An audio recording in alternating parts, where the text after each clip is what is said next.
Lucas sempre teve medo do espelho no fim do corredor. Desde criança, evitava olhar para ele à noite, sentindo uma presença que não conseguia explicar. Durante o dia, tudo parecia normal, mas assim que o sol se punha, o espelho parecia ganhar vida própria. Ele sentia que algo o observava dali. Seus pais diziam que era apenas imaginação, que os reflexos e sombras podiam enganar a mente. Mas Lucas sabia que era mais do que isso.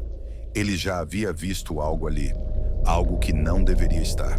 Então, certa noite, quando acordou com sede, foi até a cozinha e, ao passar pelo espelho, viu um sorriso. Não o seu. Seu coração parou por um segundo. Ele piscou várias vezes, tentando se convencer de que era apenas o cansaço, um truque da mente. Mas não importava quantas vezes desviasse o olhar e olhasse de novo. O sorriso continuava ali, largo, sombrio. Desde então, o reflexo parecia diferente. Durante o dia, ele continuava normal, como se nada tivesse acontecido. Mas à noite, havia algo errado. Pequenos detalhes, o brilho diferente nos olhos, a maneira como o reflexo demorava um segundo a mais para se mover, como se estivesse se acostumando à sua forma. A cada dia, o sorriso ficava maior. Lucas começou a evitar espelhos. No banheiro, desviava o olhar. No quarto, cobriu o pequeno espelho do armário. Mas o do corredor, aquele ele não podia cobrir. E ele sentia, cada vez mais forte, que algo dentro dele ansiava para sair. Na noite seguinte, a situação piorou. Ao passar pelo espelho, Lucas sentiu um arrepio subir pela espinha. Algo estava diferente. Ele parou e encarou sua própria imagem. E então, o reflexo piscou. Sozinho. Ele não piscou. Apenas o reflexo. Lucas sentiu o pânico tomar conta de seu corpo. Ele correu para o quarto e trancou a porta, o coração martelando no peito. Mas ele sabia que aquilo não mudava nada. O espelho ainda estava lá. O sorriso ainda estava lá. Ele tentou fugir, mas onde quer que fosse, o sorriso o seguia. No vidro do carro, na tela do celular desligado, até mesmo nas janelas da escola. Cada reflexo mostrava algo que não deveria estar ali. Uma versão distorcida dele mesmo. Um sorriso cada vez mais largo, cada vez mais errado. Na última noite, ele acordou suando frio. Algo estava errado. A casa estava silenciosa demais. Ele respirou fundo e se levantou. Com passos hesitantes, caminhou até o corredor. O espelho estava lá, esperando por ele. Dessa vez, ele olhou diretamente para seu reflexo. E o sorriso estava lá. Mas Lucas não era mais o mesmo. O reflexo ergueu a mão e tocou o vidro. Lucas sentiu algo gelado subir por seus dedos, como se algo estivesse o puxando para dentro. Ele tentou gritar, mas sua voz se perdeu no vazio. O mundo ao seu redor girou. Sua visão ficou turva. Ele sentiu como se estivesse afundando. E então, silêncio. Quando abriu os olhos novamente, estava de pé no corredor, olhando para o espelho. Mas algo estava errado. Do outro lado, no reflexo, Lucas ainda estava ali. Mas ele não era mais ele. O Lucas real estava preso do outro lado do espelho. E a criatura que tomou seu lugar sorriu, satisfeito, antes de se virar e caminhar para dentro de sua nova vida.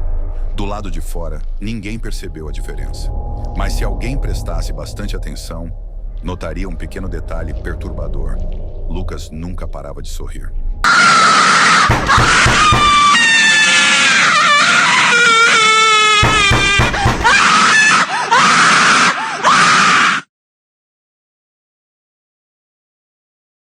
Corte para espectrograma do áudio, revelando um padrão escondido. Aqui está, palavras codificadas que dizem: não assista, nós estamos observando. Isso levanta outra questão. Quem queria espalhar essa mensagem? E por quê? O apresentador gira a cadeira e encara a câmera.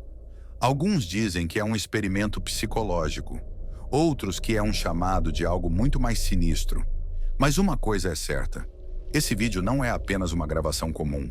Ele mexe com você, e talvez, se você assistir tempo suficiente, ele olhe de volta.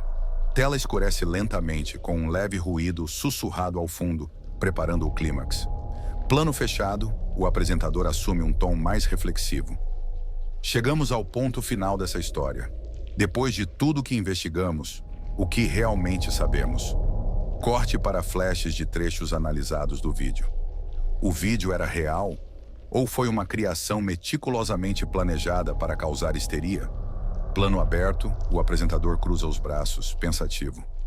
Talvez nunca saibamos a verdade completa, mas uma coisa é certa. Algumas imagens deixam marcas profundas e algumas perguntas nunca deveriam ser feitas. Tela escurece. O som de um clique de mouse ecoa. Fim. Tela corta para uma reprodução simulada do vídeo. Imagem granulada, preto e branco, sons distorcidos. Ao iniciarmos o vídeo, vemos apenas ruídos, imagens instáveis, sombras se movendo ao fundo. Mas então, algo acontece. Algumas cenas mostram figuras que não deveriam estar lá. Outras exibem flashes tão rápidos que o olho humano mal consegue perceber. Corte para um frame congelado com um rosto distorcido. Quando analisamos frame a frame, encontramos padrões ocultos. Essa imagem apareceu por apenas 1/10 de segundo. Alguém queria que isso fosse visto, mas apenas pelos olhos certos. O apresentador se inclina para a frente, em tom mais grave. E então temos o som. Muitos disseram ter ouvido mensagens escondidas no áudio, algo subliminar. Fizemos testes e, ao desacelerar o som, corte para capturas de tela de comentários assustadores em fóruns da Deep Web. Pessoas que assistiram relataram que seus computadores travavam sem motivo. Arquivos corrompidos apareciam em pastas que eles não lembravam de criar. Um usuário alegou ter recebido um e-mail com um link para o vídeo de uma conta que não existia. Plano aberto. O apresentador se afasta levemente da câmera, criando uma sensação de distanciamento. A questão que fica é: o vídeo realmente existiu? Ou era um experimento digital criado para assustar? E se sim, quem estava por trás dele? Tela escurece levemente, preparando a transição para a próxima cena. Plano fechado. O apresentador está sentado diante de uma tela de computador, simulando a busca pelo vídeo. Agora que sabemos sobre a origem do canal, precisamos investigar o que havia nesse vídeo proibido. Algumas pessoas alegam ter feito o download antes que ele fosse apagado. O que encontramos foi algo realmente perturbador. Plano fechado, baixa iluminação. O apresentador olha diretamente para a câmera, criando uma conexão com o espectador. Voz baixa e intrigante. Você já ouviu falar de um vídeo que simplesmente não deveria existir? Um arquivo misterioso que foi deletado da internet, mas que algumas pessoas afirmam ter assistido? E pior, depois de ver, elas dizem que algo mudou. Pequenos detalhes ao seu redor parecem diferentes. Sombras onde não deveriam estar. Sussurros em gravações antigas. Corte rápido para uma tela escura, com um som distorcido de fundo. Hoje, vamos explorar um dos mistérios mais perturbadores da internet. O vídeo proibido que desapareceu sem deixar rastros, mas deixou um rastro de perguntas sem resposta.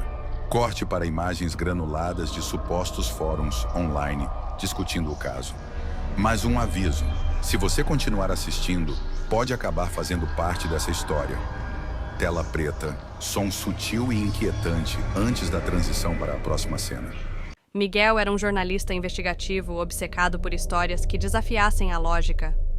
Quando ouviu falar sobre uma transmissão misteriosa captada por rádios antigos em uma frequência abandonada, decidiu investigar. A lenda dizia que a Rádio Aurora, uma estação que havia sido destruída por um incêndio há décadas, ainda fazia transmissões em noites específicas. Curioso, Miguel sintonizou um velho rádio na frequência 102.3 FM e esperou. No início, apenas estática.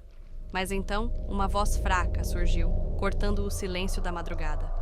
Era uma locução antiga, como se tivesse sido gravada anos atrás. Mas então algo impossível aconteceu. A voz começou a descrever eventos do presente, mencionando seu nome e sua exata localização. Assustado, mas determinado a desvendar o mistério, Miguel decidiu seguir as pistas deixadas pela transmissão. Vozes do passado. A investigação o levou ao arquivo municipal, onde descobriu relatos sobre a tragédia da Rádio Aurora. Testemunhas da época afirmavam que, antes do incêndio, os locutores começaram a receber mensagens inexplicáveis, prevendo desastres e mortes. Uma funcionária chamada Camila Soares desapareceu na noite do incêndio. Seu corpo nunca foi encontrado. Em busca de respostas, Miguel localizou Alberto, um ex-técnico da estação. O homem, relutante, confessou que havia presenciado algo sobrenatural antes do incêndio. Disse que vozes desconhecidas invadiam a transmissão ao vivo, falando de eventos que ainda não tinham acontecido. Quando tentaram ignorá-las, o fogo consumiu o prédio. Miguel começou a se perguntar: e se essas vozes estivessem tentando alertá-los? Para obter mais respostas, Miguel retornou ao prédio abandonado da Rádio Aurora. O local estava em ruínas, mas ao entrar na antiga sala de transmissão, sentiu que algo ainda residia ali. O microfone queimado parecia ter sido usado recentemente, e ao ligar seu gravador, perguntou em voz alta: "Tem alguém aqui?" Por um momento, apenas silêncio. Então, a estática preencheu o ambiente e uma voz feminina sussurrou pelos alto-falantes: "Você não devia estar aqui." O medo congelou Miguel. A voz era suave, mas carregada de tristeza e algo mais profundo, um aviso. "Camila?" ele arriscou perguntar. A resposta veio de forma aterradora. O transmissor se ativou sozinho e outra mensagem ecoou: "O fogo virá de novo, e você estará aqui." Aterrorizado, Miguel correu para fora do prédio, sentindo-se observado. Ele não sabia o que estava acontecendo, mas uma coisa era certa: o incêndio iria se repetir, e ele fazia parte disso. Capítulo 4 – O presságio das chamas.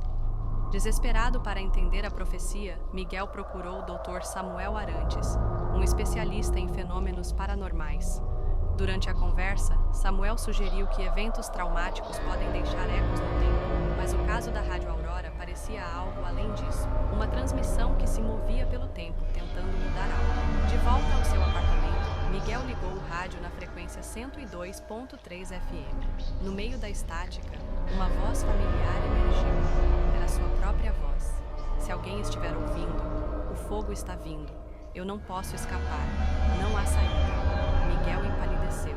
Ele não tinha gravado aquilo. A transmissão continuou. Sons de passos apressados, respiração pesada. Alguém fugia de algo. E então, um estalo. O mesmo estalo que ouvira na fita cassete. E então, o silêncio absoluto. Miguel soltou o rádio, trêmulo. Aquilo não era uma transmissão do passado. Era uma transmissão do futuro. E se estivesse certa, o fogo viria novamente. E ele estaria lá quando acontecesse.